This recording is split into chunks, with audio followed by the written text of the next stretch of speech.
Very good evening to all of you. Welcome back. And हम लोग आज पढ़ने वाले हैं रेशियो एनालिसिस। आई होप कि आप सब ने अच्छे से पढ़ाई किया है। आप सब ने पूरी ईमानदारी से आपके कॉस्ट ऑफ कैपिटल तक का पोर्शन जो है वो अच्छे से कंप्लीट किया है। ओके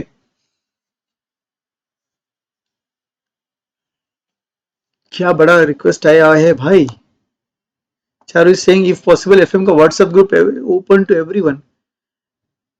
एफएम का भी ओपन है and mostly subjective matters discussed only. यार ये सब्जेक्ट रिलेटेड मैटर डिस्कस करते हैं, फिर अचानक से कोई एक पॉइंट आता है जिसमें ये लोग बहक जाते और अननेसेसरली उसमें बाकी डिस्कशन ज्यादा होते हैं। तो आई कैन डू दैट। अगर आप बोलते हो तो मैं फिर से करने का एक अटेम्प्ट कर सकता हूँ, बट अगर अगर किसी और ने कुछ भी मैसेज डाला तो फिर वापस से वो सब मतलब ओपन टू ऑल नहीं रहेगा, फिर वो वापस हम लॉक कर देंगे। ठीक है, तो question number 7 of questionnaire doubt है। क्वेश्चनियर का अगर कोई भी डाउट रहेगा आपको तो आपका यूट्यूब जो लेक्चर्स है वो लेक्चर्स आप देख सकते हो। क्वेश्चनियर के डाउट्स मुझे पूछो मत, क्योंकि यहाँ पर जो है हम लोगों ने क्वेश्चनियर का पूरा लेक्चर जो है वो ओपन रख दिया है यूट्यूब पर। रीजन बहुत सिंपल है कि वो बार बार जो रिपीटेटिव डिस्कशन होता है उससे अच्छा कि भाई आपके पास कभी भी वो लेक्चर्स होने चाहिए।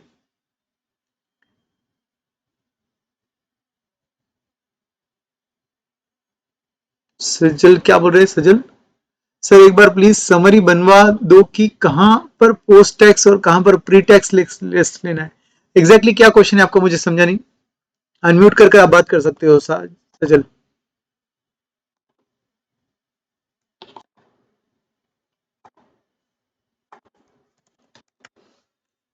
कहां पर आपको विथ टैक्स और कहां पर विदाउट टैक्स की बात कर रहे हो आप, मुझे समझा नहीं है। किस कॉन्टेक्स्ट में आप बोल रहे हो? अनम्यूट करो, अनम्यूट कर सकते हो क्या? सॉरी एक मिनट रुको। हाँ अब करो। जोर से बोलो बेटा। हाँ सर जैसे कहीं कहीं लिखा होता है ना कि given interest rate is post tax या प्री टैक्स, तो ये पता नहीं चलता कि उसको अब कन्वर्ट करना है प्री में, आपको पोस्ट में उसमें ही रहने देना है, तो वो डाउट हो जाता है इसमें। जैसे कि फॉर एग्जांपल कहां पे आपको ऐसा क्वेश्चन आया? जैसे एक रेशियो एनालिसिस में था सर कि इंटरेस्ट रेट दिया हुआ है प्री टैक्स, वहां पे शायद उसको पोस्ट में कन्वर्ट किया था, या पोस्ट है तो उसको प्री में किया था कुछ। तो डिपेंड, इसलिए मैं बोल रहा हूँ कहाँ दिया है उसके ऊपर डिपेंड करता है कि आप क्या उसका आंसर लिखने वाले हो। अगर आप कॉस्ट ऑफ कैपिटल की बात करो तो पोस्ट टैक्स ही होता है। अगर आप रिवर्स जाके ईबीआईटी तक पहुंचने वाले तो ऑफकोर्स वो प्री टैक्स लेना होता है आपको। इंटरेस्ट रेट दिया था शायद डेट का कुछ करके वो। तो वो पोस्ट टैक्स दिया रहता है और आपको उसे प्री टैक्स कंसिडर करना होता है। अगर आप नॉर्मल इंटरेस्ट कैलकुलेशन कर रहे हो, आप उसे किसके लिए यूज कर रहे हो वो मैटर करता है बेटा। Okay sir. क्वेश्चन में for example common sense use करो। अगर आपको कॉस्ट ऑफ कैपिटल निकालना है तो आप ऑब्वियसली क्या करोगे, प्री या पोस्ट? पोस्ट। पोस्ट। मगर अगर आप उस इंटरेस्ट रेट को यूज कर कर इंटरेस्ट अमाउंट निकालकर ईबीआईटी में से माइनस करने वाले हो,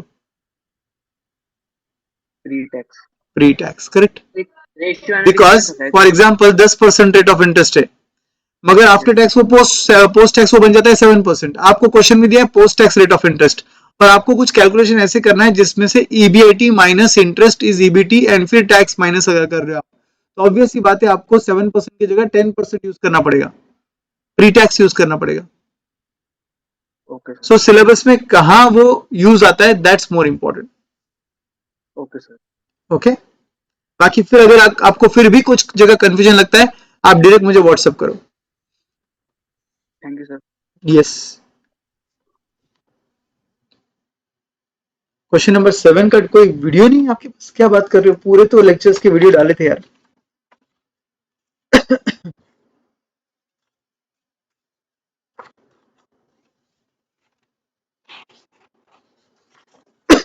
cost of capital question number 7।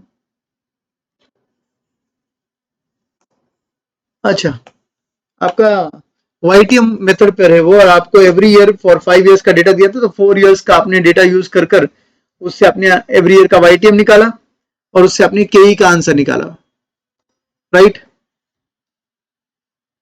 तो इसमें मैथमेटिकल डाउट रहते हैं स्टूडेंट्स को, जो डाउट आपको भी आ सकता है, ये शायद मैथमेटिकल डाउट ही रह सकता है। और क्या नाइन्थ सेवेंथ क्वेश्चन हमने क्लास में सॉल्व किया था, डिस्कशन हुआ था सेवेंथ क्वेश्चन का?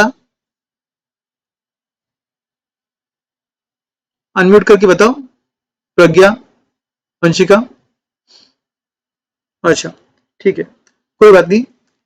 मेरे ख्याल से तुम्हारे लेक्चर्स में तो डिस्कशन हुआ था। Still I will have to check, अगर नहीं रहेगा तो उसका वीडियो भी मैं डालने बोल देता हूँ। ठीक है, जस्ट आपको एक आइडिया देता हूँ कि एग्जैक्टली वो क्वेश्चन में होता क्या है। ठीक है, डिविडेंड एवरी ईयर का दिया है, प्राइस प्राइस एवरी ईयर का दिया है। तो अगर आप फर्स्ट ईयर से सेकेंड ईयर का इंफॉर्मेशन देखोगे, आपको ऑटोमेटिकली समझ जाएगा कि आपके लिए D1 एंड P1 जो है वो क्या है। P1 ₹1 है एंड P1 जो है वो 9.75 है। आपके सामने क्वेश्चन है, क्वेश्चनर का क्वेश्चन ओपन कीजिए। अगर मैं 1 एंड 2 ईयर्स के बीच देख रहा हूं तो फर्स्ट ईयर में तो छोड़ना पड़ेगा मुझे, क्योंकि फर्स्ट ईयर का बेस नहीं है मेरे पास, मगर सेकेंड ईयर के लिए फर्स्ट ईयर का बेस है। तो सेकेंड ईयर का डिविडेंड जो है वो ₹1 है, सेकेंड ईयर का प्राइस जो है वो 9.75 है। ठीक है, और फिर इसको आप अगर आपके नोट्स में देखोगे तो डिवाइडेड बाय 9 किया हुआ है। ओके, अब इस जगह कैलकुलेशन करके देख लो आप, आपको ऑटोमेटिकली समझ जाएगा।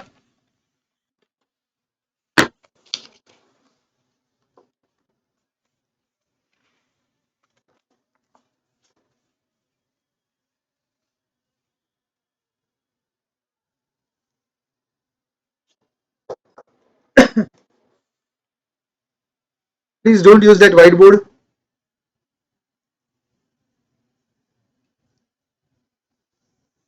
वंश स्टॉप करो बेटा।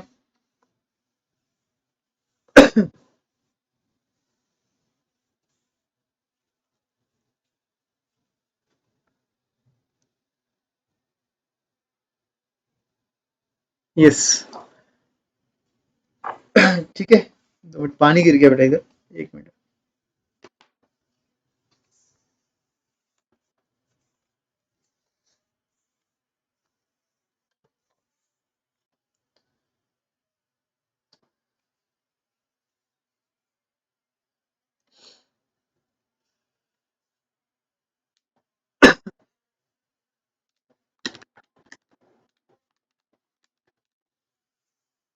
तो अगर आप ये तरीके से सॉल्व करोगे तो आपका आंसर 119.44 आ रहा है।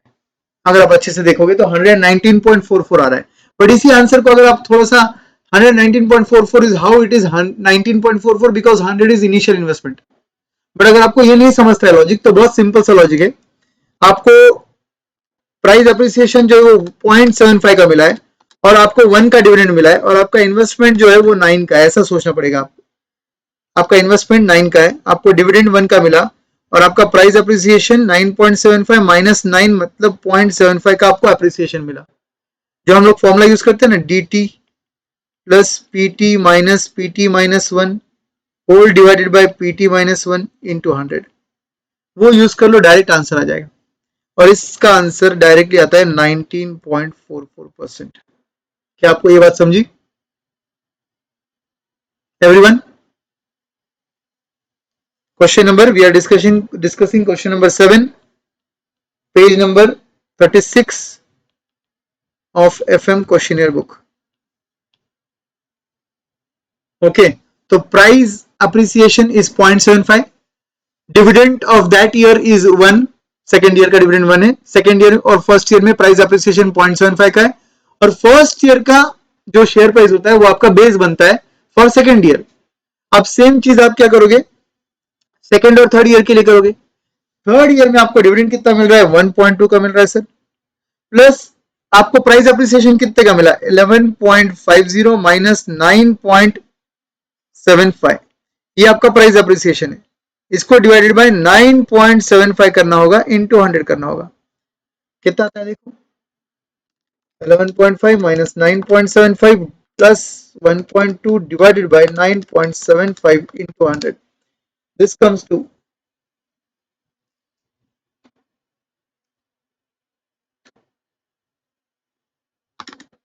11.5 9.75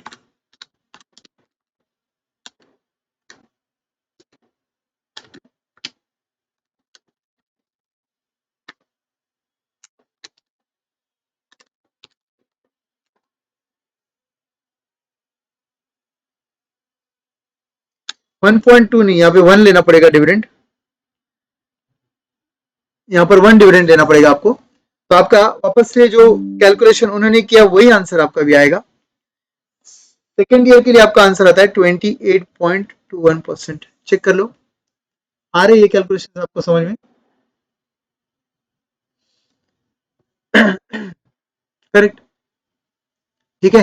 तो एवरी ईयर का हमने इस तरीके से हमारा रेट्स निकाले। एक बार हमारा रेट्स निकाला तो हमने क्या कर दिया, उसको ज्योमेट्रिक प्रोग्रेशन यूज करके के निकाला कि हमारा फर्स्ट ईयर का जो अमाउंट है वो लास्ट ईयर तक कितना जा रहा है, वो देखकर हमने हमारा के निकाल लिया। जैसे फॉर एग्जांपल आपको फर्स्ट ईयर में 19.44 का रिटर्न मिला है, सेकंड ईयर में 28.21 का मिला है, थर्ड ईयर में 6.09 का मिला है, और लास्ट ईयर में 7.72 का रिटर्न मिला है। तो ये आपके 4 ईयर्स के रिटर्न है। आपके पास दो चॉइसेस होते हैं जब भी आप एवरेज लेते हो, एक तो सिंपल एवरेज ले लो अर्थमेटिक, या तो ज्योमेट्रिक आपको लेना पड़ेगा। तो यहाँ पर इन्होंने क्योंकि रेट दिया है इसलिए ज्योमेट्रिक प्रोग्रेशन यूज किया है। एपीजीपी सीखा था ना आपने फाउंडेशन में, तो एपीजीपी में ये लोग जीपी यूज कर रहे हैं, ज्योमेट्रिक प्रोग्रेशन। एंड उस तरीके से आप एवरी ईयर का आपका अमाउंट ऑफ रिटर्न ले रहे हो। जैसे कि 1 का 19.44 अगर आप परसेंटेज ऐड कर लोगे तो 1.1944 हो जाएगा।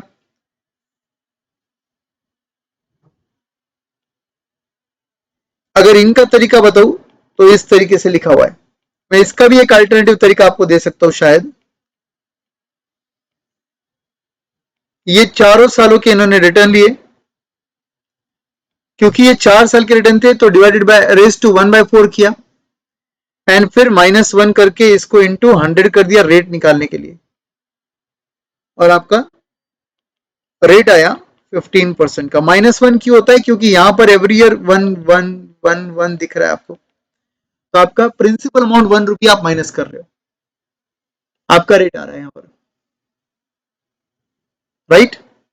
और अगर मैं इसका एक अल्टरनेटिव मेथड आपको बताऊं तो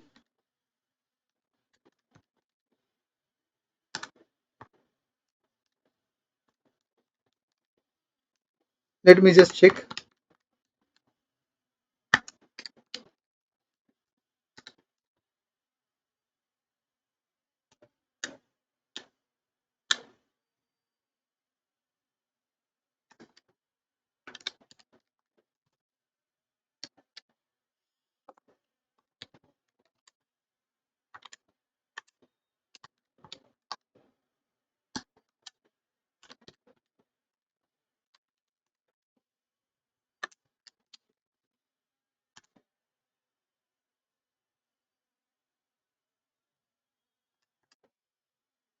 हाँ, तो कैलसी लो सब लोग।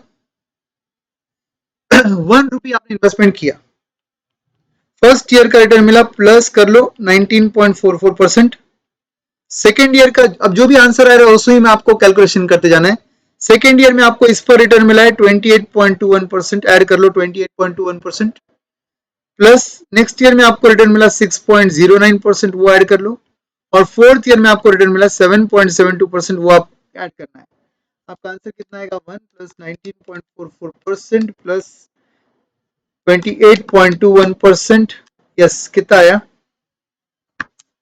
6.09, एंड लास्ट में 7.72%, 1.75 आ रहा है आपका आंसर, 1.75 आ रहा है। तो कैन वी से इसका मतलब 1 रुपी फोर्थ ईयर के एंड में कितना बन गया, 1.75 बन गया, राइट। 1 रुपी फोर्थ ईयर के एंड में कितना बन रहा है, 1.75 बन रहा है।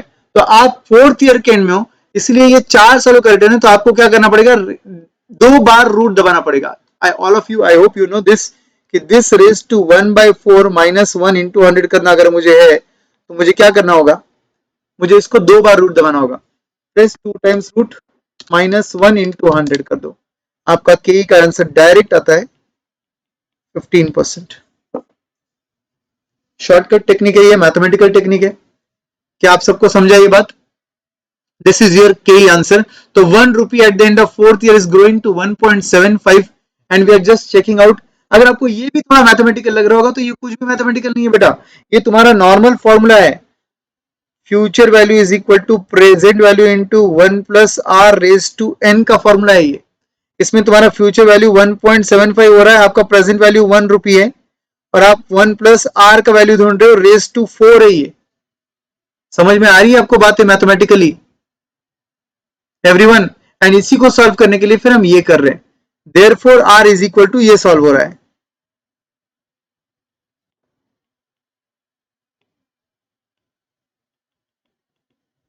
Are you now understanding?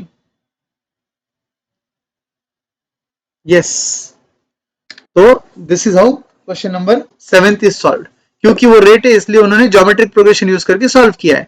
अपन उसको सीधा सीधा ज्योमेट्रिक प्रोग्रेशन वगैरह सब भूल जाओ, 2 मिनट के लिए सोचो कि आपका 1 rupee at the end of 4th year इस डिविडेंड और प्राइस एप्रिसिएशन के साथ कितना बन रहा है? 1.75 बन रहा है सर। अगर वो 1.75 बन रहा है, 1 रुपी 1.75 अगर 4 सालों में हो रहा है, तो एवरी ईयर का ग्रोथ रेट मतलब ही आपका रिटर्न कितना है? That is K for you, right? सबको समझा अच्छे से? Pragya, everyone, those who are having difficulty in this question, कोई डाउट रहेगा तो पूछिए। अभी भी अगर आपको नहीं समझा होगा तो पूछिए, बहुत सिंपल तरीके से मैंने समझा दिया है, राइट? चलो अब आते हैं हमारे अगले क्वेश्चन की तरफ। बाय द वे, मैंने अभी अभी जस्ट आपकी क्लास के पहले आप मेरे टेलीग्राम चैनल पर अब तक के हैंड रिटन नोट्स जो ये हम लिख रहे हैं, ये सभी नोट्स में शेयर कर चुका हूं। तो आपको रेशियो एनालिसिस के पहले तक के सभी नोट्स मिल चुके हैं। ओके, आज बात करेंगे चैप्टर नेक्स्ट,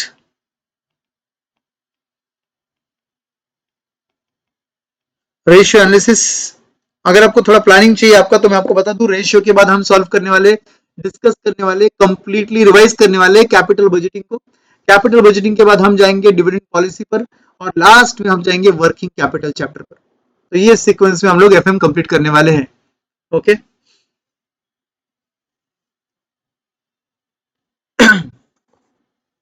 और जब जब मैं वो ग्रुप पे कुछ शेयर करता हूँ आपके लिए, तो आपको काम करना है, आपको उस पर रिएक्ट करना है भाई, थम्स अप देना है, हार्ट शेप देना है, ताकि आपको, आपके लिए भेज रहा हूं मैं इतने याद से, तो आपको रिएक्ट भी करना है। ओके, पता चले अदर साइड कोई है ही नहीं, मैं भेजे जा रहा हूँ सिर्फ। और यहाँ पर क्योंकि टेलीग्राम ग्रुप ओपन ग्रुप होता है, आपको पता है, तो कोई भी ज्वाइन कर सकता है टेलीग्राम ग्रुप को। तो कोई कॉम्पिटिटर वाले लोग भी ज्वाइन कर सकते हैं, कोई थर्ड पर्सन भी ज्वाइन कर सकता है जिसका हमारे कोर्स के साथ कोई संबंध नहीं है। तो ऑब्वियसली आपको थोड़ा सा रिएक्ट करना है, ठीक है? यस, इसका मतलब एक वीक में एफएम डन होने वाला है, बिल्कुल सही बात है, एक वीक में एफएम डन हो जाएगा, but subject to my availability of few days due to what I am telling you is medical problem. Okay, तो चलो आगे बढ़ते हैं। By the way, that medical problem it is getting resolve obviously, slowly, eventually, ठीक है? It is relating to one of my family members, very close family member, therefore I have to be involved totally for my family. Okay, चलो ratio analysis की बात करेंगे सबसे पहले। Okay, सबसे पहले बात करते हैं कि रेशियोज में कौन से रेशियोज आपको याद रखने हैं। सभी रेशियोज याद रखना प्रैक्टिकली इम्पॉसिबल है कि आप रिवाइज कर याद रखो, बट यस, जो रेगुलर बेसिस पे रेशियोज दिए रहते हैं वो आपको याद रखने ही होंगे, और वो कैसे याद रखने होंगे देख लेना, ठीक है? सबसे पहले इंपॉर्टेंटली जो रेशियोज मैं आपके साथ अब भी डिस्कस करने वाला हूं, वही रेशियोज इंपॉर्टेंट है, तो मेरे साथ साथ आप इन रेशियोज को फटाफट फटाफट रिकॉल करके आगे बढ़िए। सबसे पहले अगर मैं लिक्विडिटी रेशियोज की बात करूं, जो शॉर्ट टर्म हम लिक्विडिटी चेक करते हैं, तो इसके अंदर 5 रेशियोज आते हैं, बट इंपॉर्टेंटली हम लोग बात करेंगे तो 3 रेशियोज आते हैं। पहला ratio, most most popular ratio, and all of you need not remember the formula also, आपको फॉर्मूला याद है, current assets by current liabilities, that is current ratio. Okay, current assets by current liabilities, this is your current ratio. Current ratio is bookish ratio, अगर मैं बात करूं तो 2:1 होना चाहिए। करंट रेशियो आपको दिखाता है कि आपकी करंट लायबिलिटीज पे ऑफ करने के लिए आपके सामने नियर फ्यूचर में कितने करंट एसेट्स है। Okay, that is called as current ratio. Current ratio is also called as solvency ratio of company. Remember this alternative word because कभी कभी एग्जाम में आता है कैलकुलेट द सॉल्वेंसी रेशियो, और आपको लगता है आउट ऑफ सिलेबस, कुछ तो ऐसा जो आपने कभी सुना नहीं, इसलिए मैं बोल रहा हूँ कि इसको सॉल्वेंसी रेशियो भी बोलते हैं, इसको वर्किंग कैपिटल रेशियो भी बोलते हैं। Working capital ratio, solvency ratio, current ratio, one and the same. Okay, अब हम अगर सिग्निफिकेंस की बात करें, कभी कभी क्वेश्चन में बोलते हैं calculate the ratio and also right the significance of the ratio. तो करंट रेशियो का सिग्निफिकेंस क्या है? It indicates the short term liquidity position of the company. It indicates the short term liquidity position of the company. Don't worry, ये अपन ने लिखा के दिया है आपके रेशियो एनालिसिस के. अगर आप रेगुलर नोट्स ओपन करो, क्लास के नोट्स में पहले 2-3 क्वेश्चन जो अपन ने सॉल्व किया उसी में ये लिखा हुआ है. ओके, सेकेंड रेशियो आपको समझना है वो है लिक्विड रेशियो, जिसको आप क्विक रेशियो के नाम से जानते हो, एसिड टेस्ट रेशियो के नाम से भी जानते हो. और इसका फॉर्मूला है quick assets by current liabilities, where as quick assets यहां पे क्या रहेंगे, is current assets minus stock and minus prepaid expenses. Current assets minus stock minus prepaid expenses, that will give you your quick assets. ये ratio bookish ratio 1:1 होना चाहिए. ये ratio bookish ratio 1:1 होना चाहिए. But again I am telling you this is bookish. Next ratio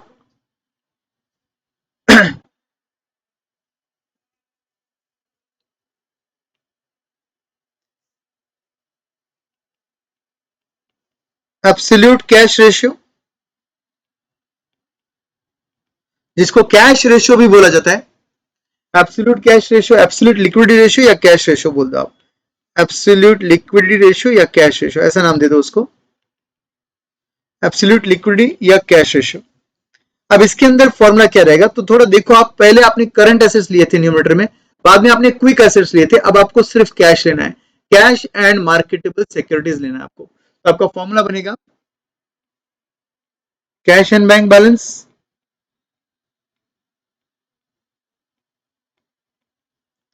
plus MS मतलब marketable securities divided by current liabilities. तो ये ratio दिखाता है आपको कि आपको नियर फ्यूचर में जो करंट लायबिलिटीज पे ऑफ करनी है उसके सामने आज रेडी कैश कितना अवेलेबल है, वो होता है आपका कैश रेशियो. ये भी आउट ऑफ सिलेबस नहीं है दोस्तों, याद रखिए. Cash and bank balance plus marketable securities divided by current liabilities. Okay, ये 3 बहुत इंपॉर्टेंट रेशियोज है. इसके अलावा और 2 रेशियोज है जो मैं यहाँ पे लिख नहीं रहा हूं, बट चलो एक काम करते, फोर्थ रेशियो आपको पता है, लिख देते. जो फोर्थ इंपॉर्टेंट रेशियो यहाँ पर आप पिक्चर में आता है वो है नेट वर्किंग कैपिटल, जिसका फॉर्मूला है current assets minus current liabilities. Net working capital is nothing but current assets minus current liabilities. ध्यान से समझो बात को. अगर आपको ग्रॉस वर्किंग कैपिटल पूछा तो क्या रहेगा answer. If there asking you gross working capital, तब आंसर क्या रहेगा, ओनली करंट एसेट्स. बिल्कुल सही, only current assets will be your gross working capital. But अगर नेट वर्किंग कैपिटल या वर्किंग कैपिटल बोलते हैं तो आपका फॉर्मूला बनेगा current assets minus current liabilities. Okay, तो ये बात का ध्यान रखना है आपको एग्जाम पॉइंट ऑफ व्यू से. एक और रेशियो है जो लिख नहीं रहा हूं मैं बिकॉज वो एग्जाम पॉइंट ऑफ व्यू से कम इंपॉर्टेंट है. ये लिस्ट ऑफ रेशियोज आपको एग्जाम पॉइंट ऑफ व्यू से ज्यादा इंपॉर्टेंट रहेगा. वो है आपका बेसिक डिफरेंस और इंटरवल रेशियो. और उसका फॉर्मूला क्या है, बेसिकली वो दिखाता है आपको कि आपके पास रेडी कैश आज जो अवेलेबल है उसमें आपके ऑपरेशंस के कितने दिन गुजर सकते हैं. तो उसका फॉर्मूला रहेगा cash and bank balance plus marketable securities divided by average daily cash operating expenses. Average daily cash operating expenses कैसे आएगा, is very simple. Operating expenses for the full year minus non cash item like depreciation, that will give you cash operating expense divided by 365 will give you per day. अब ये per day का expense denominator में रख दो. For example per day expense 1000 है और आपके पास cash available 10,000 है. ऑब्वियसली 10,000 डिवाइडेड बाय 1000 अगर आप करोगे तो आपका आंसर 10 डेज आता है. 10 डेज का इंटरवल रेशियो, बेसिक डिफरेंस या इंटरवल रेशियो क्या दिखाएगा आपको, आपके पास आज जो कैश अवेलेबल है उसमें 10 दिन गुजर सकते हैं. क्लियर, बात समझ में आई आपको. चलो, तो ये था आपका लिक्विडिटी रेशियो. अब बात करते हैं नेक्स्ट रेशियो की, जिसका नाम है capital structure. Very very very very important, capital structure ratios. Okay, तो सेकंड कैटेगरी में कैपिटल स्ट्रक्चर, मैं यहाँ पर 1 2 3 4 5 6 कंटिन्यू कर रहा हूँ क्योंकि आपको पता चलना चाहिए कितने रेशियोज इंपॉर्टेंट है. ओके, इसमें सबसे इंपॉर्टेंट रेशियो आता है, थोड़ा इंपॉर्टेंस वाइज में लिख रहा हूं, date to equity ratio.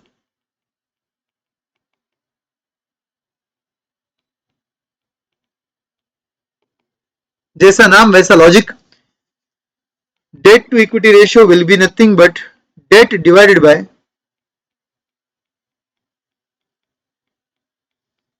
Share holders equity. तो कल एक डाउट पूछा था, याद है? उसमें सेम फॉर्मूला यूज किया था, मई 23 का पेपर का question. Debt to equity ratio का नॉर्मल फॉर्मूला यही है, debt divided by share holder equity. तो सर हम उस क्वेश्चन में क्या कर रहे थे, आपके रेगुलर नोट्स का क्वेश्चन नंबर 5 और क्वेश्चन नंबर 6, उसमें हमने डेट डिवाइडेड बाय इक्विटी लिया, डेट प्लस इक्विटी लिया, बिकॉज क्वेश्चन वैसा बोल रहा था। Otherwise debt to equity ratio का फॉर्मूला है डेट अपॉन इक्विटी। इक्विटी मतलब शेयर होल्डर्स इक्विटी, जिसमें प्रेफरेंस शेयर्स भी आते हैं, जिसमें प्रेफरेंस शेयर्स भी आते हैं, याद रखिए ये बात। Okay, then second important ratio अगर इसमें आपको याद रखना है, दैट इज 6 नंबर का रेशियो आपके सीक्वेंस में, वो है इक्विटी रेशियो। और फॉर्मूला बहुत सिंपल है, जैसे डेट टू इक्विटी रेशियो निकाला वैसे equity ratio will be nothing but share holders equity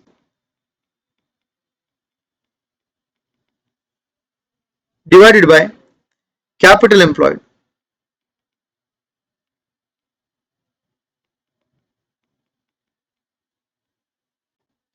shareholders equity divided by capital employed. ये रेशियो आपको क्या दिखा रहा है, पूरे कैपिटल एम्प्लॉयड के सामने शेयरहोल्डर का इक्विटी कितना है। But before we go up to the all the conclusions and everything, do you remember what is capital employed? Capital employed is the total of all the long term sources of finance. जितनी भी आपके long term sources of finance है उसका total जो होता है उसे आप कैपिटल एम्प्लॉयड बोलते हैं, जिसमें सभी लायबिलिटी साइड का आइटम्स आते हैं एक आइटम को छोड़कर। यस, वेरी गुड प्रज्ञा। करंट लायबिलिटी को छोड़कर बाकी सब आइटम्स आते हैं। तो आपको वर्क आपका कैपिटल एम्प्लॉयड निकालने का सिंपल सा तरीका क्या रहेगा, total of all the assets liability side minus current liabilities will give you your capital employed का फिगर। ओके, तो पूरे कैपिटल एम्प्लॉयड मतलब long term sources, long term sources के सामने शेयर होल्डर का पैसा कितना है, इक्विटी वालों का पैसा कितना है, that will be called as equity ratio. Now debt ratio, same logic use कर मुझे बताओ डेट रेशियो क्या होना चाहिए। तो debt ratio will be very simple guys, जैसे ऊपर शेयरहोल्डर्स इक्विटी था, इक्विटी रेशियो के लिए यहां पर लेना पड़ेगा आपको debt for debt ratio, and यहां पर हम बोलेंगे debt divided by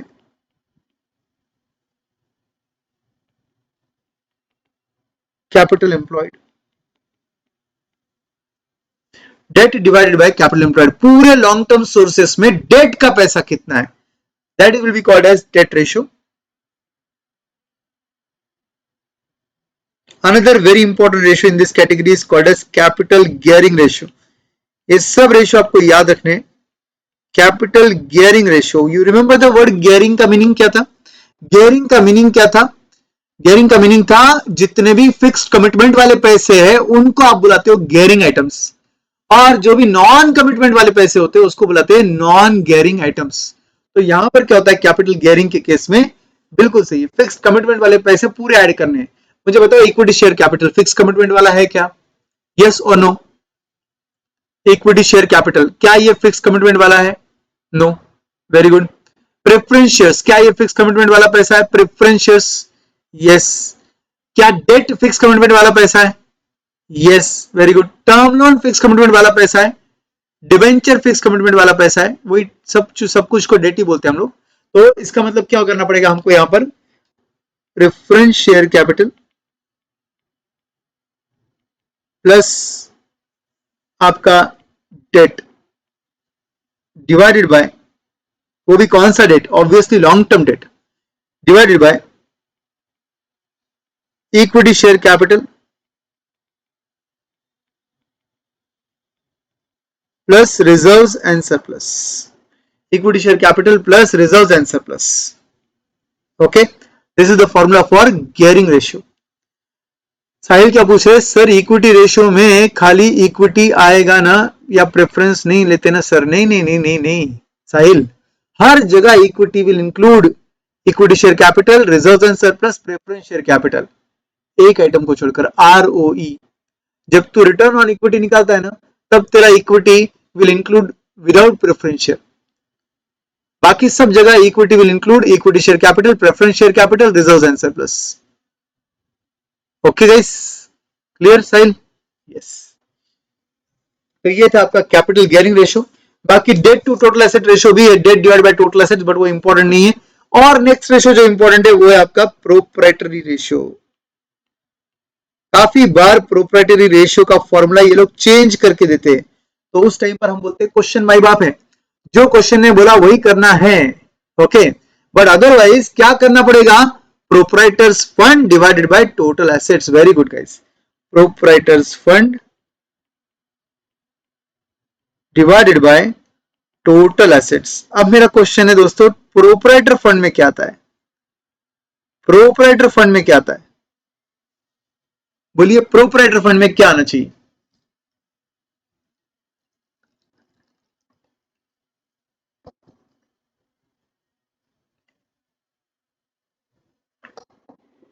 very good, very good, very good, yes Sahil, बिल्कुल सही है, इक्विटी आता है भाई। जब तुम बोलते हो इक्विटी शेयर कैपिटल है, प्रेफरेंस शेयर कैपिटल है, रिजर्व्स एंड सरप्लस है, मतलब वो और कुछ नहीं है, इक्विटी है। तो proprietors fund is nothing but equity and is nothing but net worth, and is nothing but net worth. तो जो भी आपका नेटवर्थ है वही आपका प्रोप्राइटर्स फंड है, और वो आपको यहां पर लेना है and divided by total assets करना है।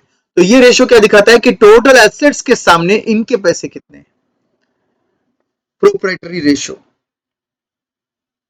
Then coming to coverage ratio, coverage ratio में जो इंपॉर्टेंट रेशियोज है वो है DSCR ratio, debt service coverage ratio.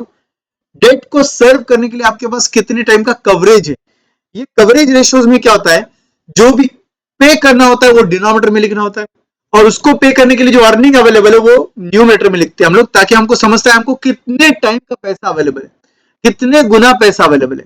Okay, तो डेट को सर्व करने के लिए आप दो आइटम्स पे करते हो, एक पे करते हो इंटरेस्ट और दूसरा पे करते हो प्रिंसिपल अमाउंट। तो दोनों भी हम डिनोमिनेटर में ले लेंगे, और इन दोनों को पे करने के लिए जितना भी अर्निंग अवेलेबल रहेगा वो हम ले लेंगे न्यूमरेटर में, earning available for debt service ले लेंगे हम न्यूमरेटर में। अब क्वेश्चन आता है कि earning available for debt service कैसे आएगा, earning available for debt service कैसे आएगा, फिर कैसे कैलकुलेट करेंगे earning available for debt service. EBIT is not earning available for debt service. 2 minute के लिए सोचते हैं कि आपका ये पीएनएल अकाउंट है, इस पीएनएल अकाउंट का ये जो प्रॉफिट आफ्टर टैक्स है इससे शुरुआत करते हैं।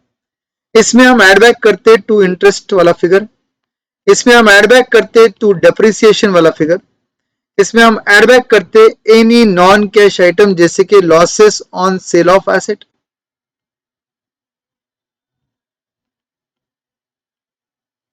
एंड हम यहां पर देखते बाय ग्रॉस प्रॉफिट, और यहां पर हम देखते by maybe dividend received, commission received वगैरह, डिविडेंड रिसीव्ड, कमीशन रिसीव्ड वगैरह, जो आपके नॉन ऑपरेटिंग एक्सपेंसेस है, sorry income, non operating income है, तो वो यहां पर बिजनेस के आइटम नहीं है वो।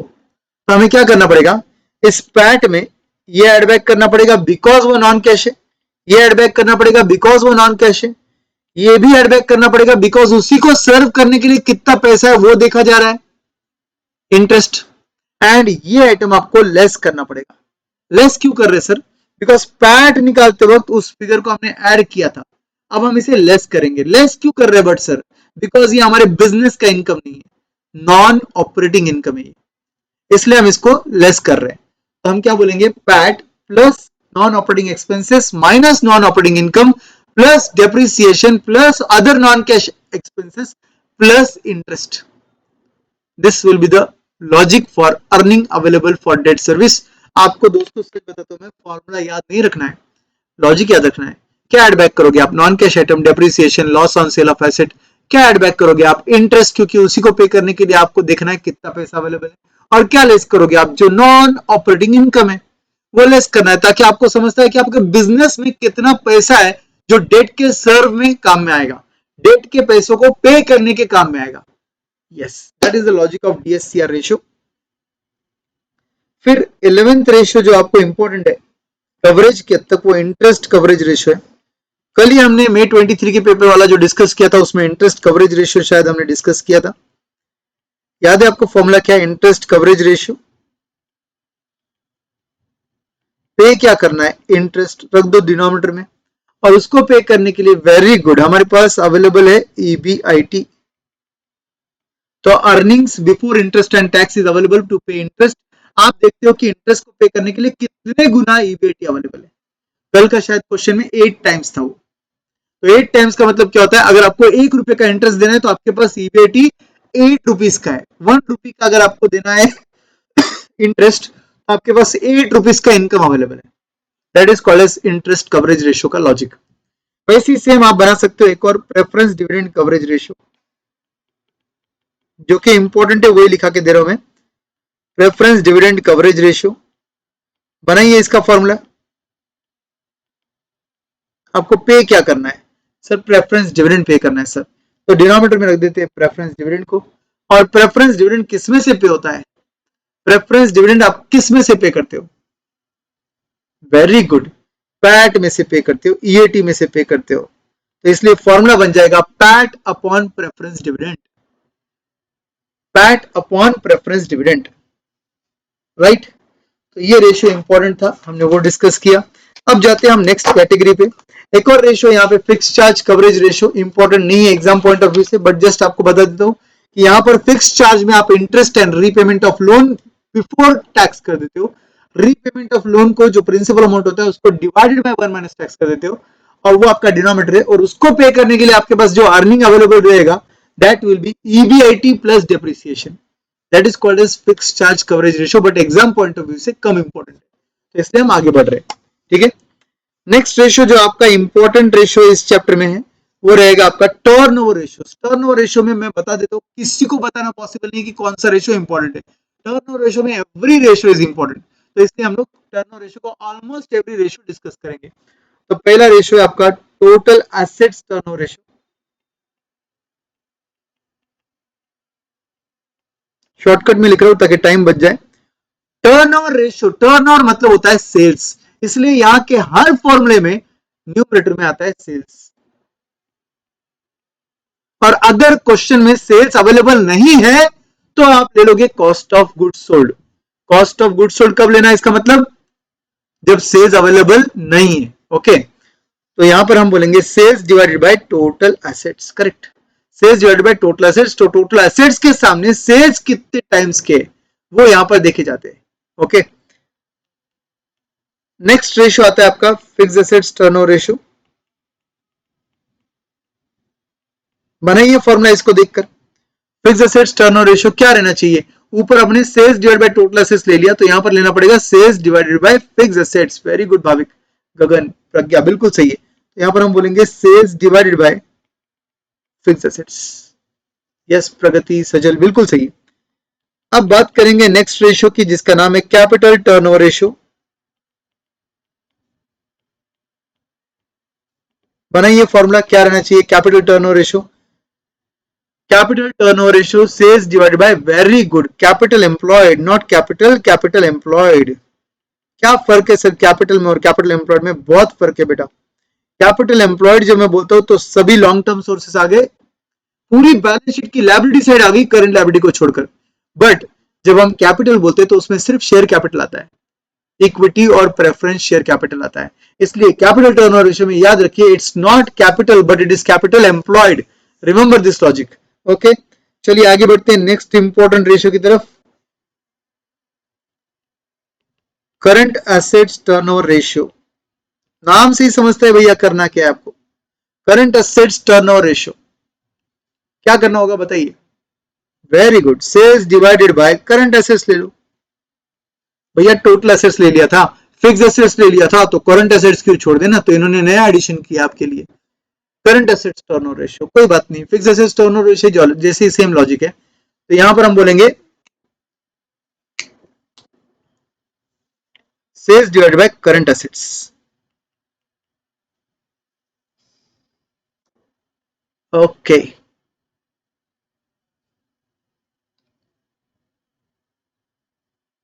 Now coming to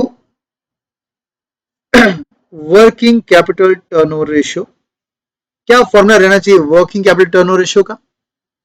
very good, sales divided by net working capital, माने के sales divided by current assets minus current liabilities, sales divided by current assets minus current liabilities. Okay, अगर सेल्स अवेलेबल नहीं है तो COGS लेंगे, otherwise सब जगह sales. Okay, next ratio जो आपके लिए इंपॉर्टेंट है, मैं थोड़ा सीक्वेंस चेंज करो, डेटर्स टर्नओवर रेशियो। अब बताइए क्या फॉर्मूला बनना चाहिए डेटर्स टर्नओवर रेशियो का? क्या हम सेल्स लेंगे? नहीं, बिल्कुल सही वर्षिता, हम लोग लेंगे credit sales and divided by debtors के जगह हम बोल देंगे एवरेज अकाउंट रिसीवेबल। तो फॉर्मूला बन जाएगा क्रेडिट सेल्स, सेल्स के जगह क्रेडिट सेल्स एंड यहां पर हम लिख देंगे एवरेज अकाउंट्स रिसीवेबल। अब ये अकाउंट रिसीवेबल क्या होता है सर? यहां पे तो डेटर्स लिखा है, फिर आप अकाउंट रिसीवेबल क्यों ले रहे हो? क्योंकि जब जब डेटर्स बोलते तो it is nothing but account receivable माना जाता है टर्नओवर रेशियो की हद तक, और यहां पर आइटम्स इंक्लूड होंगे debtors plus bills receivable, that will give me account receivable. Why are we using the word average sir? Average तभी यूज होता है बेटा जब आपके पास 2 सालों की बैलेंस शीट दी और 1 साल के रेशियो पूछे, तभी आप एवरेज वर्ड यूज करते हो। मतलब क्या, आपको लास्ट ईयर का बैलेंस शीट और इस साल का बैलेंस शीट दिया और रेशियो इस साल का पूछा है, तब आपको एवरेज लेना पड़ता है। तब आपको एवरेज सिर्फ यहां पर नहीं लेना पड़ता है, आपको एवरेज टोटल एसेट्स में भी लेना पड़ता है। टोटल एसेट्स के वहां पर भी फिर एक वर्ड आ जाता है एवरेज, फिक्स एसेट्स के वहां पर भी एक वर्ड आ जाता है एवरेज। बट ये एवरेज एवरेज कब यूज होता है? कैपिटल टर्नओवर कैपिटल एम्प्लॉयड के तक भी वर्ड यूज हो जाता है एवरेज। करंट एसेट्स के लिए वर्ड यूज नहीं होता है एवरेज, नेट वर्किंग कैपिटल के लिए भी एवरेज वर्ड यूज नहीं होता है। कॉमन सेंस लगाइए, याद मत रखिए, कॉमन सेंस लगाइए। करंट एसेट्स अभी का शॉर्ट टर्म पोजीशन दिखा रहा है और वर्किंग कैपिटल भी इस साल का अभी का शॉर्ट टर्म पोजीशन होता है, तो इसमें कभी एवरेज नहीं होता है। बाकी सब जगह एवरेज। एवरेज कब यूज करना है? जब 2 सालों का बैलेंस शीट और 1 साल का रेशियो दिया रहेगा तब। अगर 3 सालों का बैलेंस शीट दिया रहेगा, 2 सालों का रेशियो पूछा रहेगा, तब भी आप एवरेज कर सकते हो। इमेजिन कीजिए 22, 23, 24, 3 साल का बैलेंस शीट है 22, 23, 24, बट रेशियो पूछे 23, 24 के, तो आप 23 के लिए क्या करोगे? 22, 23 का एवरेज लोगे। 24 के लिए क्या करोगे? 23, 24 का एवरेज लोगे। याद रखिए इस बात को। ओके, एवरेज कभी भी 2 सालों का होता है, लास्ट ईयर दिस ईयर। अगर 2 सालों के बैलेंस शीट तो current assets and working capital के अलावा बाकी सब के लिए यूज एवरेज, बिल्कुल सही है, absolutely correct Gagan. Now coming to another ratio, जैसे डेटर्स टर्नओवर रेशियो निकाला वैसे क्रेडिटर्स टर्नओवर रेशियो ट्राई कीजिए। अभी क्रेडिटर्स टर्नओवर रेशियो ट्राई कीजिए दोस्तों, बताइए मुझे फॉर्मूला क्या बनना चाहिए creditors turnover ratio? Wonderful Varshita, very good. Credit purchases बोलेंगे हम लोग और divided by average accounts payable. Very good guys, सब लोग आंसर करेक्ट बोल रहे हैं। Credit purchases divided by average accounts payable, logic वगैरह सब कुछ सेम है, ठीक है। आगे बढ़ते हैं। नेक्स्ट रेशियो इस कैटेगरी में जो इंपॉर्टेंट है वो है inventory turnover ratio. Very very important. Inventory turnover ratio में 2 टाइप के इन्वेंट्री होते हैं, एक फिनिश गुड्स होता है और एक रॉ मटेरियल होता है। अगर फिनिश गुड्स की बात करेंगे, कुछ नहीं बोला तो फिनिश गुड्स ही होता है, याद रखिए, कुछ नहीं बोला तो फिनिश गुड्स ही होता है। तो yes, wonderful guys, COGS divided by average stock. अगर सीओजीएस अवेलेबल नहीं है तो सेल्स। सीओजीएस यहां पर प्रायोरिटी नंबर 1 बन जाता है, सेल्स नहीं, सीओजीएस यहां पर प्रायोरिटी नंबर 1 बन जाता है। ओके, अगर सीओजीएस अवेलेबल नहीं है तो सेल्स पर जाइए, एब्सोल्युटली करेक्ट। तो सीओजीएस कैसे आता है, याद है ना सबको? सबसे इजी तरीका सीओजीएस निकालने का, फटाफट कमेंट सेक्शन में चाहिए मुझे सीओजीएस निकालने का सबसे आसान तरीका। वेरी गुड आदित्य, सेल्स में से जीपी माइनस कर दो, आपको मिल जाएगा आपका सीओजीएस। करेक्ट, बिल्कुल सही है। तो ये दोस्तों, ये रहा आपका सब लॉजिक्स एंड लेस इंपॉर्टेंट है बट लिख देते हैं inventory turnover ratio, but this time for raw material stock. This time for raw material stock. तो सीओजीएस जैसे आपके फिनिश गुड्स का कॉस्ट है, वैसे रॉ मटेरियल का कॉस्ट क्या है? कॉस्ट शीट का पहला आइटम। बिल्कुल सही है वर्षिता, कॉस्ट शीट का पहला आइटम। यस साहिल, एब्सोल्युटली प्रज्ञा, कशिश, सब लोग करेक्ट है। कशिश नहीं नहीं नहीं नहीं, सीओजीएस नहीं आएगा। कशिश ध्यान दीजिए, रॉ मटेरियल की बात करें तो रॉ मटेरियल कंज्यूम्ड आएगा, जो आपके बैलेंस आपके कॉस्ट शीट का पहला आइटम होता है, raw material consumed. Okay, divided by average stock of raw material. तो यहां पे क्या था sir, average stock of finish goods था, ऊपर ऊपर average stock of finish goods था, और यहां पर average stock of raw material रहेगा।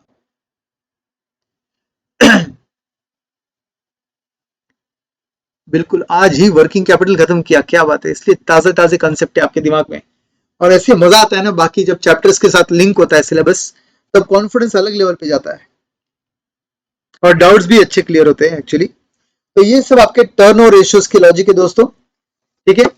टर्न ओवर रेशियो में खैर इतना ही है। अब मैं आपको यहाँ पर टर्न ओवर रेशियो में नहीं, बट फिर भी पूछना चाहूंगा, डेटर्स कलेक्शन पीरियड का फॉर्मूला बताइए। वर्किंग कैपिटल में भी काम में आता है ये, debtors collection period, debtors collection period.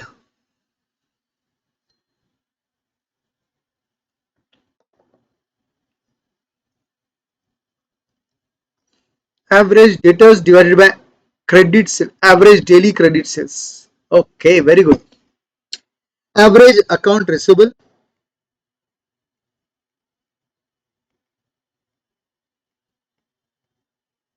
Average account receivable divided by average daily credit sales, ये फॉर्मूला है दोस्तों।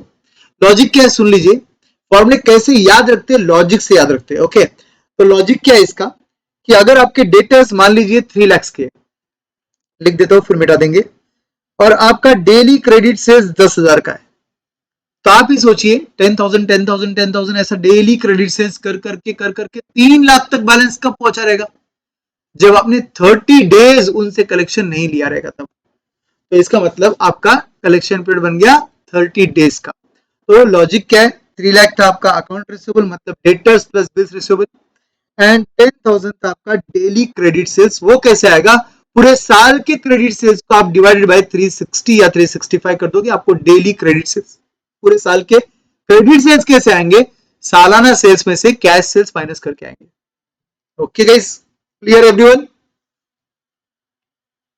चलो लेट्स गो। तो यहां पर हम खत्म करते हैं हमारा टर्नओवर कैटेगरी। अब बेसिक बेसिक रेशियो जिसको लिखना भी गुना है बट फिर भी लिख देते हैं, जीपी रेशियो, फॉर्मूला क्या है, gross profit divided by sales into 100, GP ratio, correct.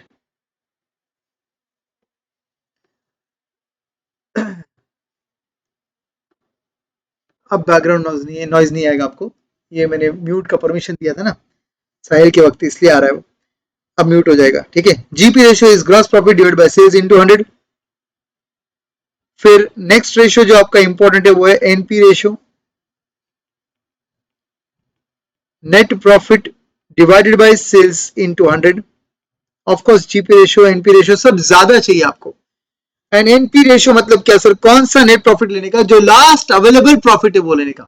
Net profit ratio में last available profit should be your ratio, your NP. Okay, and operating profit ratio.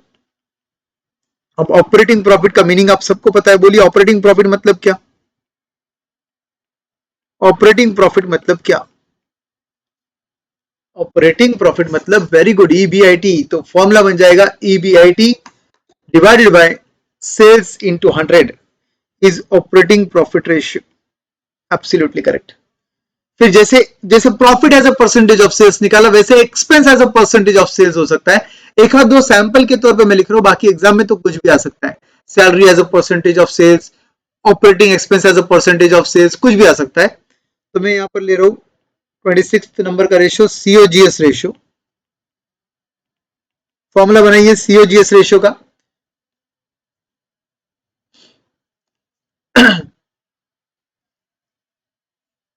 Yes, absolutely, COGS divided by sales into 100। ये ratio आपको क्या दिखा रहा है, ये ratio आपको दिखा रहा है कि आपके सेल्स में से कितना परसेंटेज आपके सीओजीएस पे खर्च हुआ है। कभी भी ये रेशियो कम चाहिए बिकॉज ये expense as a percentage of sales है। ओके, और एक ले लेते हैं सैंपल के तौर पे, expense as a percentage of sales. तो इसमें एक नहीं दो लेना चाहूंगा मैं। ऑपरेटिंग रेशियो अलग लेंगे और ऑपरेटिंग एक्सपेंस रेशियो अलग लेंगे। पहले ऑपरेटिंग एक्सपेंस रेशियो की बात कर लेंगे।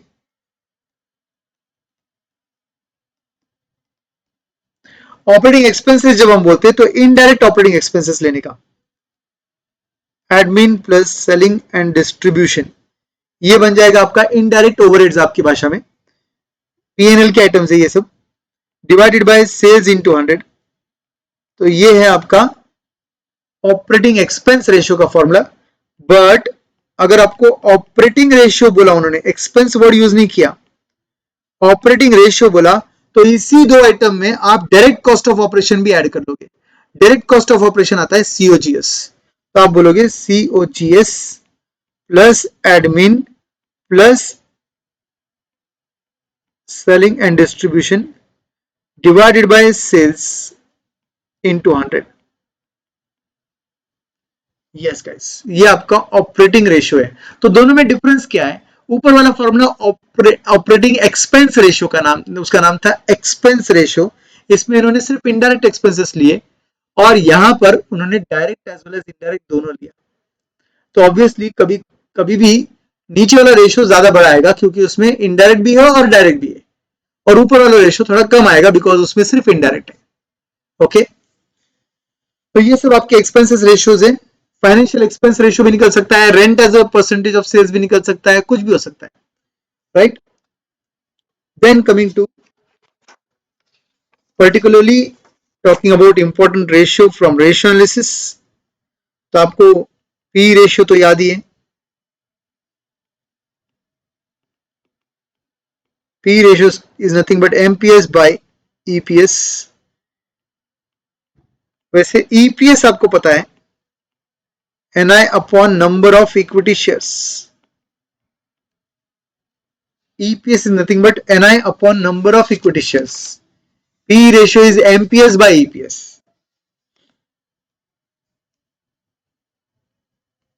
डिविडेंड पर शेयर निकालना होगा तो क्या करोगे? टोटल डिविडेंड को divide by number of shares करोगे। कॉमन सेंस है, ये कोई फॉर्मूला नहीं है, बट फिर भी इन्होंने फॉर्मूला बोलकर दिया, बोलकर मैं लिख रहा हूं यहां पर total dividend divide by total number of equity shares, right. Then एक और रेशियो इंपॉर्टेंट है, डिविडेंड पे out.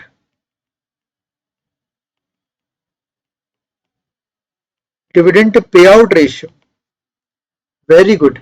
TPS by MPS, dividend पे आउट बेटा, पे आउट आदित्य, पे आउट मतलब अर्निंग में से तू कितना डिविडेंड पे आउट कर रहा है। तो यहां पर तेरा फॉर्मूला आना चाहिए डीपीएस बाय ईपीएस इनटू 100। तो फॉर एग्जांपल तुम्हारा अर्निंग पर शेयर 10 रुपीज है, तुमने डिविडेंड पर शेयर 2 रुपीज का दिया है, तो तुम्हारा पे आउट बन गया 20%, तुम्हारा रिटेंशन बन गया 80%। That is called dividend pay out ratio. लिखने की जरूरत नहीं, बट फिर भी आप लिख ही रहे तो लिख देते retention ratio.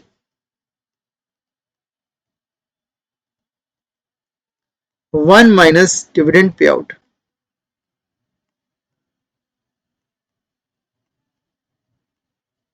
One minus dividend पे out ratio will give you retention ratio.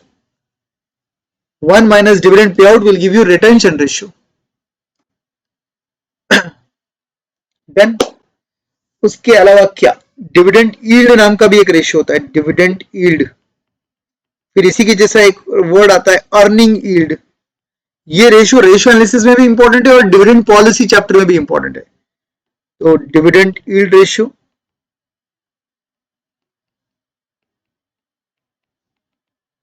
Earnings yield ratio, बोलिए डिविडेंड यील्ड, वेरी गुड, सही है अनुज। तो dividend yield is nothing but DPS by MPS into 100। तो ये क्या दिखा रहा है, आपके मार्केट प्राइस सपोज 50 रुपए है और आपको डिविडेंड मिला रहेगा सपोज 5 रुपए का, तो आपका डिविडेंड का यील्ड है 10%।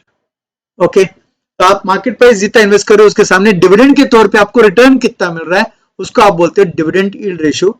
और earnings yield ratio is nothing but आप एमपीएस के सामने ये देख रहे हो कि अर्निंग पर शेयर कितना है। Correct, EPS by MPS into 100। सही है दीप्ति, साहिल, प्रगति, सब एकदम करेक्ट आंसर दे रहे हो आप लोग, सही है। तो अर्निंग यील्ड, डिविडेंड यील्ड एकदम क्लियर है, दोनों जगह यील्ड यील्ड वर्ड आ गया, यील्ड वर्ड आ गया, इसीलिए हम लोगों ने यहाँ पर एमपीएस एमपीएस लिख दिया, और जो नाम था वो अपन ने न्यूमरेटर बना दिया। डिविडेंड रहेगा तो डीपीएस, अर्निंग रहेगा तो ईपीएस। यस, तो कुल मिलाकर ये सभी रेशियोज आपके लिए बहुत बहुत बहुत बहुत बहुत बहुत इंपॉर्टेंट है, ठीक है। इसके अलावा क्यू रेशियो है, क्यू है पता नहीं बट है क्यू रेशियो, फिर market value to book value ratio है। तो ये रेशियोज जो है ये जनरल रेशियोज है, आने के चांसेस बहुत ही नेग्लिजिबल है क्योंकि वो इलॉजिकल है थोड़े से। बट ये जो मैंने आपको 35 रेशियोज यहाँ पे बताया है, जिसमें से आपको ऑलमोस्ट 10-15 तो आराम से याद है, आराम से याद है हर किसी को, तो टेंशन लेने की जरूरत नहीं। हार्डली 20 रेशियोज है दोस्तों जिसपे आपको ध्यान देने, 15-20 रेशियोज है उस पर आपको ध्यान देने। इस लिस्ट को आप पक्का कर लीजिए, बाकी खेल खत्म। ओके, अब इस चैप्टर में इंपॉर्टेंट थ्योरी क्वेश्चंस भी आ सकते हैं, जैसे कि लिमिटेशंस ऑफ रेशियो एनालिसिस। भैया विंडो ड्रेसिंग करोगे तो रेशियोज अच्छे आएंगे। सीजनल फैक्टर्स रेशियो पे अफेक्ट करते हैं। Difference in accounting policies ratio पे इंपैक्ट करते हैं, कंपेरेबल बनते नहीं है। एक अगर कंसोलिडेटेड डेटा है उसका रेशियोज आप निकाल रहे हो और दूसरा स्टैंड अलोन डेटा है उसके रेशियोज निकाल रहे हो, तो दोनों रेशियोज कंपेरेबल नहीं बनते। अगर बुक्स ऑफ अकाउंट्स मैनिपुलेटेड रहेंगे तो रेशियोज भी मैनिपुलेट हो जाएंगे। ये सब रेशियो एनालिसिस के क्या बन गए, लिमिटेशंस बन गए। ओके गाइस, तो चलो यहां तक का पार्ट एकदम क्लियर है, हमने सभी रेशियोज वाले पार्ट जो है वो कवर कर लिए।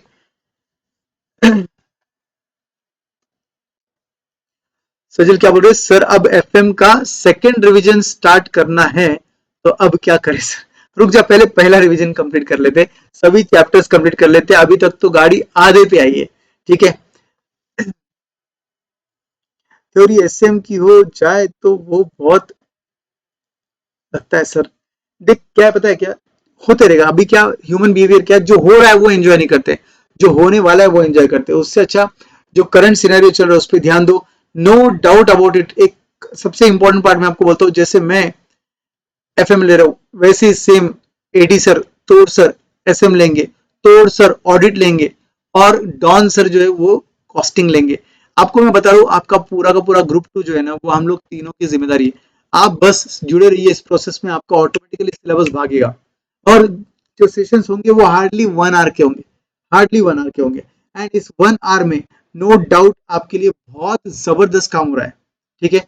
टेंशन लेने की जरूरत नहीं है boss, absolutely. Thank you so much guys. Examination आना ही है, एग्जामिशन के लिए मेहनत कर रहे हैं हम लोग ऑल इंडिया हाईएस्ट के लिए मेहनत कर रहे हैं, हम लोग इतने एफर्ट्स क्यों डाल रहे हैं, और हम में तुम भी हो और मैं भी हूँ, राइट। तो एब्सोल्युटली हमें मेहनत करना है मिलकर, ठीक है। तो रेशियोज के इतने रेशियोज मैंने आपको बता दिया। अब न्यूमेरिकल क्वेश्चन के कुछ इंपॉर्टेंट पॉइंट्स समझ लो। रेशियो एनालिसिस एक ऐसा टॉपिक है जिसमें आप जितना ज्यादा प्रैक्टिस करोगे उतना आपका क्विक आंसर आने का चांसेस है, और उतना आपका आंसर बेटर फ्लो में आता है, क्योंकि ये पजल सॉल्विंग जैसा है। सपोज मैं पजल कभी सॉल्व ही नहीं करता तो मेरे को पजल सॉल्व करने में बहुत टाइम लगता है, क्योंकि इसके बाद मुझे क्या स्टेप करना है मुझे नहीं समझता है। वही सेम होता है रेशियो एनालिसिस। इसलिए रेशियो एनालिसिस का थोड़ा मैं ज्यादा प्रैक्टिस दे रहा हूं आपको, और आप ये प्रैक्टिस अच्छे से करिए, डेफिनेटली आपके स्कोर्स बहुत अच्छे आएंगे। तो मार्क कर लीजिए एलडीआर जो आपको सॉल्व करने from regular notes, no notebook concept.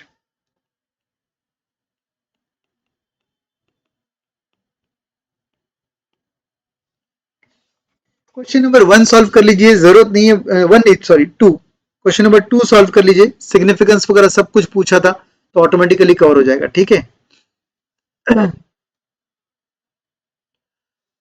Gagan comment part जो है ना वो डिपेंड करता है तुम्हें वो रेशियो कितना अच्छे से समझा है। अगर तुम्हें 2-3 साल का डेटा दिया रहेगा तो तुम्हें कमेंट्स कंपैरिजन करके करना है। अगर तुम्हें 2 कंपनी का डेटा दिया रहेगा तो दूसरी कंपनी के मुकाबले कंपैरिजन करना होता है। अगर तुम्हें कुछ बोला नहीं, जैसे एफएम क्वेश्चनर में बहुत अच्छा क्वेश्चंस दिए, एक दो मैं मार्क करके बोलूंगा, उसको गोल्डन क्वेश्चन मार्क करूंगा मैं।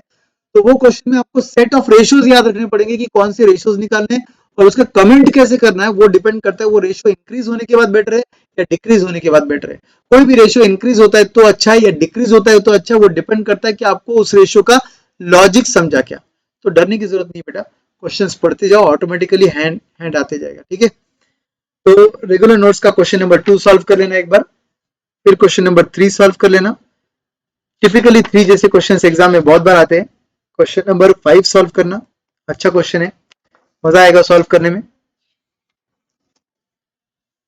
और क्योंकि हम क्वेश्चंस हम डिस्कस कर रहे हैं, थोड़ा सा इसको नीचे सरका देता हूँ मैं। 3 आपको रिटर्न्स के रेशियोज भी याद दिला देता हूँ, फिर उसके बाद क्वेश्चंस पे आएंगे। 3 रिटर्न्स के रेशियो इसी के नीचे लिख देते हैं। 3 रिटर्न्स वाले रेशियोज आपको याद रखने हैं। पहला return on investment, total investment पर आप रिटर्न निकाल रहे हो,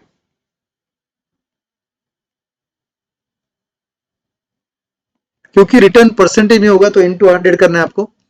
एंड टोटल इन्वेस्टमेंट पर जो रिटर्न होता है, अगर वो प्री टैक्स है तो EBIT will be the answer, और अगर वो पोस्ट टैक्स है, वेरी गुड गाइस, ईबीटी नहीं, पोस्ट टैक्स है तो क्या करना पड़ता है, एनीथिंग आफ्टर टैक्स करने के लिए क्या करना पड़ेगा, उसको 1 माइनस टैक्स करना पड़ेगा। बिल्कुल सही है, ईबीआईटी इंटू 1 माइनस टैक्स करना पड़ेगा, वो बन जाएगा पोस्ट टैक्स। तो एक है प्री टैक्स और एक है post tax. ROI pre tax, ROI post tax.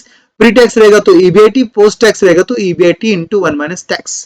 Total investment में क्या आता है, इज नथिंग बट सभी लॉन्ग टर्म सोर्सेस, मतलब ही capital employed. Don't worry, I am also going to dictate you important points to remember, जिसमें किस चीज में क्या आता है वो मैं लिखा के देता हूँ, ठीक है। तो ये था आपका रिटर्न वाला लॉजिक। इसी में रिटर्न ऑन नेटवर्थ, ऑब्वियसली जिस चीज पर आप रिटर्न निकाल रहे हो उसको डिनोमिनेटर में रखते हैं, तो टोटल नेटवर्थ आपके डिनोमिनेटर में आएगा। नेटवर्थ जो है आपके डिनोमिनेटर में आएगा, लास्ट में इंटू 100 होगा। और नेटवर्थ पे जो आप अर्न करते हो उसे बोलते हैं पैट, बिकॉज नेटवर्थ में 3 चीजें आती है। नेटवर्थ में आता है equity share capital, preference share capital, reserves and surplus, ये 3 चीजें आती है। और टोटल इन्वेस्टमेंट में क्या आता है, इन 3 चीजों के साथ डेट भी ऐड हो जाता है, तो टोटल इन्वेस्टमेंट आता है। बिल्कुल सही है वर्षिता, बिल्कुल सही। तो यहां पर आगे आपके return on net worth, Sajal, equity, preference, reserves, बिल्कुल सही। लास्टली रिटर्न ऑन इक्विटी, तो डिनोमिनेटर में आएगा इक्विटी, लास्ट में होगा इनटू 100। और इक्विटी का रिटर्न क्या होता है, बिल्कुल सही है, एनआई होता है। इक्विटी का रिटर्न होता है एनआई, यस। और यहां के इक्विटी में ध्यान से सुनो, यहां के इक्विटी में आता है equity share capital, reserves and surplus. Preference share क्यों नहीं आते सर यहाँ पे इक्विटी में, बिकॉज वो ऑलरेडी नेटवर्थ में आ चुके हैं। हम रिटर्न ऑन नेटवर्थ अलग निकाल रहे हैं, रिटर्न ऑन इक्विटी अलग निकाल रहे हैं। सिलेबस में सिर्फ एक जगह यहां पर ध्यान देना है आपको कि यहां पे इक्विटी में प्रेफरेंस शेयर नहीं आता है, क्योंकि प्रेफरेंस शेयर इंक्लूड कर देंगे तो नेटवर्थ बुलाना पड़ेगा, और रिटर्न ऑन नेटवर्थ का ऑलरेडी फॉर्मूला है हमारे पास। डन। अब क्वेश्चन नंबर्स ले लो पहले, फिर इंपॉर्टेंट पॉइंट्स टू रिमेंबर, फिर क्लोज। क्वेश्चन नंबर 8 सॉल्व कर लेना, अच्छा क्वेश्चन है।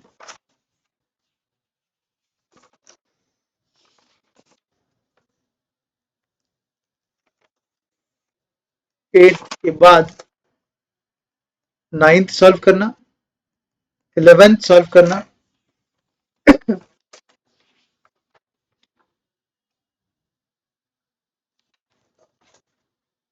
16th सॉल्व करना है आपको, और 15th भी ट्राई करना, बिकॉज 15th में ना वो जो आपने बोला ना अभी कमेंट सेक्शन लिखने में प्रॉब्लम आता है, तो कमेंट सेक्शन वाला पार्ट है वो थोड़ा सा थियोरेटिकल क्वेश्चन है, मतलब रेशियो एनालिसिस का थियोरेटिकल क्वेश्चन है वो।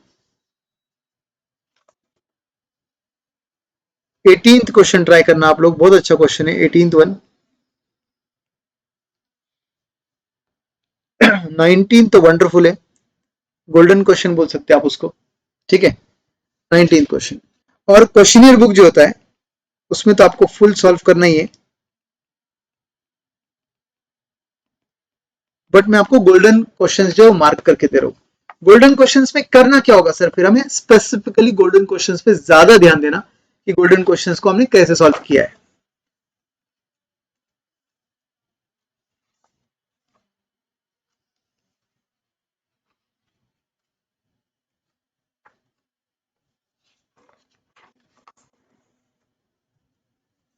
क्वेश्चन नंबर 1 गोल्डन है।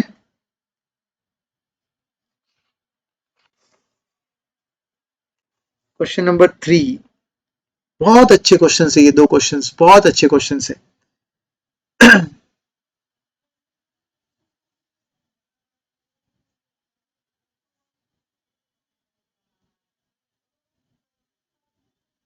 यस, क्वेश्चन नंबर 3 वो क्वेश्चन है जो याद रखना पड़ेगा आपको कि कौन से क्वेश्चंस होते, मतलब कौन से परफॉर्मेंस के बारे में क्वेश्चन पूछा तो कौन से रेशियोज आपको निकालने होते वो आपको क्वेश्चन नंबर 3 में समझेगा।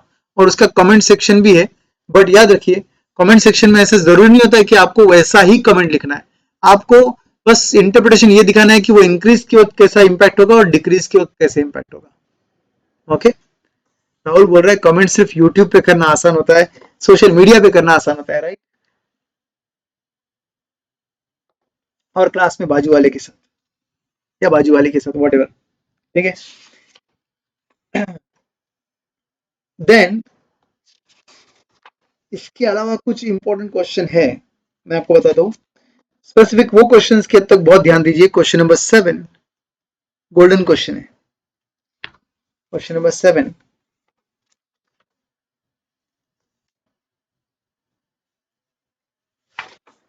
क्वेश्चन नंबर 8 बहुत अच्छा क्वेश्चन है।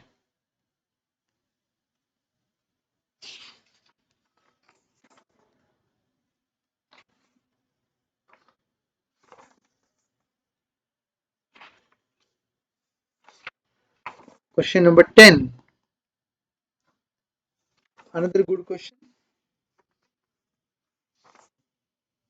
एंड एक क्वेश्चन 14th है, नॉट गोल्डन एज सच, बहुत इंपॉर्टेंट नहीं है, बट 14th क्वेश्चन करना बिकॉज वहां पर मैंने डू पॉइंट पे एक क्वेश्चन कवर कराया था, याद होगा तो आपको, do point control chart.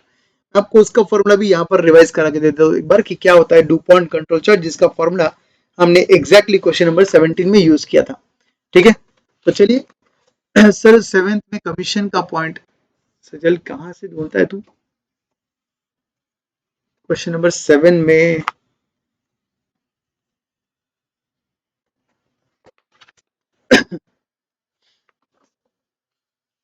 Commission वाला पॉइंट क्या है इसमें अभी?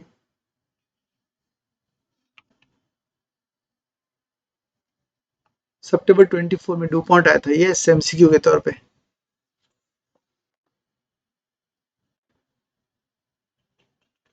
टाइपो एरर था, ठीक है कोई बात नहीं। चलो तो यहाँ पर देखिए अभी क्वेश्चन नंबर 14 में आपको डू पॉइंट कंट्रोल चार्ट के लिए ना, डू पॉइंट कंट्रोल चार्ट, इसमें रिटर्न ऑन इक्विटी का फॉर्मूला है। It's a combination of 3 formulas. पहला फॉर्मूला आता है नेट प्रॉफिट मार्जिन इनटू, दूसरा फॉर्मूला आता है एसेट्स टर्नओवर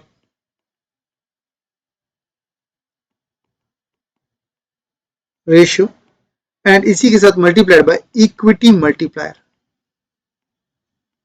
इक्विटी मल्टीप्लायर।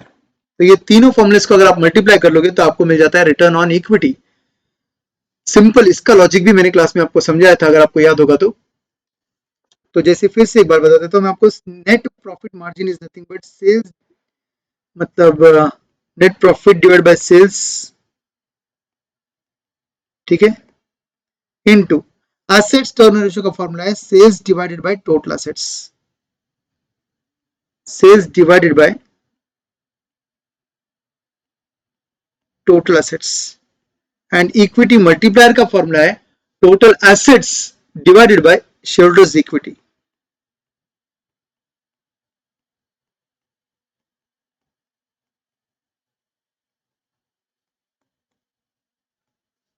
ठीक है, अब अगर तीनों को आप मल्टीप्लाई कर रहे हो तो आपको रिटर्न ऑन इक्विटी कैसे मिल रहा है? सेल्स सेल्स कैंसिल हो जाएगा, टोटल एसेट्स कैंसिल हो जाएगा, return on equity will be nothing but net profit divided by shareholders equity into 100। ये बन जाएगा आपका रिटर्न ऑन इक्विटी का फॉर्मूला। इसका मतलब आपको एग्जाम में मगर ये नहीं लिखना है, एग्जाम में आपको ये लिखना है, 3 रेशियो से आपको रिटर्न ऑन इक्विटी निकालना है, that will be the main part of do point control chart. तो ये कब यूज करना होता है? जब क्वेश्चन स्पेसिफिकली आपको बोलता है do point control chart use करो। ठीक है, मजा आ गया। Great great great. Important points to remember lastly, फिर क्लोज कर देंगे। इंपॉर्टेंट पॉइंट्स नंबर 1, अगर मैं आपको बोलूं शेयर कैपिटल, बोलो क्या इंक्लूड होगा इसमें? शेयर कैपिटल, बताइए क्या इंक्लूड होगा इसमें?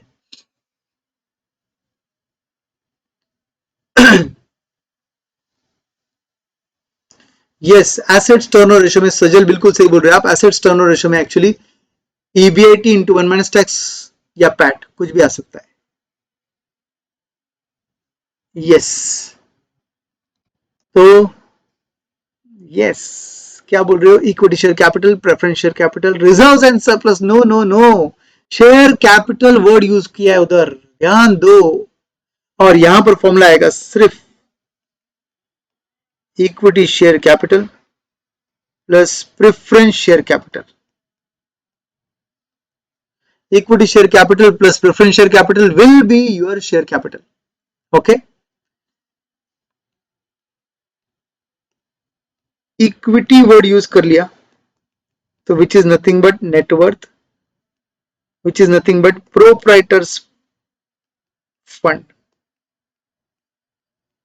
इसमें क्या आएगा? तो क्या पूछ रहे सर? डू पॉइंट में इक्विटी में प्रेफरेंस शेयर कैपिटल लेते हैं क्या? डू पॉइंट में यस लेते हैं यहां पर, बट ये रिटर्न ऑन इक्विटी है इसलिए यहां पर नहीं लिया जाएगा, बिकॉज ये जो है ये रिटर्न ऑन इक्विटी है, तो इसलिए यहां पर नहीं लिया जाएगा। डू पॉइंट में वापस से आरओई आ गया ना बेटा, वो I just no told you ROE के केस में नहीं लिया जाता है।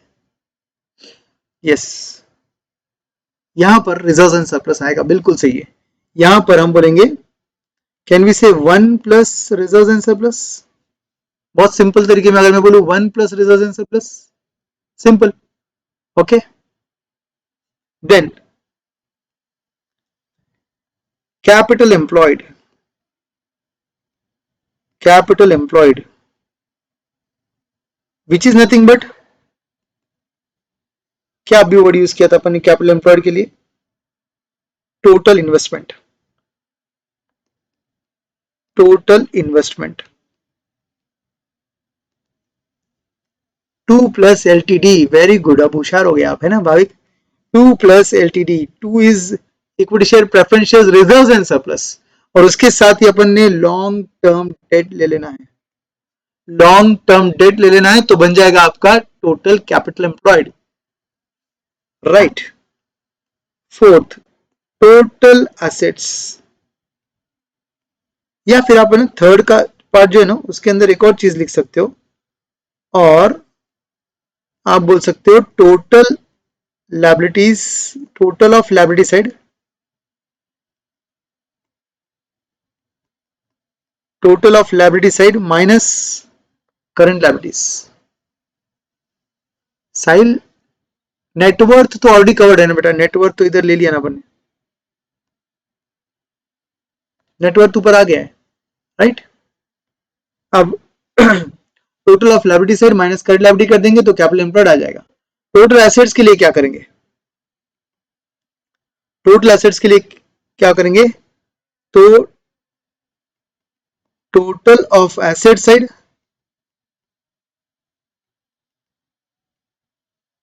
माइनस आपको करना होगा फिक्टिशियस एसेट्स, ऐसा लिख दो, fictitious assets. And which are the assets which are fictitious? जैसे कि miscellaneous expenses not written off, वो फिक्टिशियस एसेट्स होते हैं, झूठे एसेट्स, उनको बोला जाता है झूठे एसेट्स, जैसे कि miscellaneous expenses, preliminary expenses not written of, ये टाइप के एसेट्स आपको टोटल ऑफ एसेट साइड में से उससे माइनस करना है और वो बन जाएगा आपका टोटल एसेट्स। टोटल लायबिलिटीज बोला ना, ध्यान दो ये थोड़ा अलग है। टोटल लायबिलिटीज अलग होता है और टोटल ऑफ लायबिलिटी साइड अलग होता है।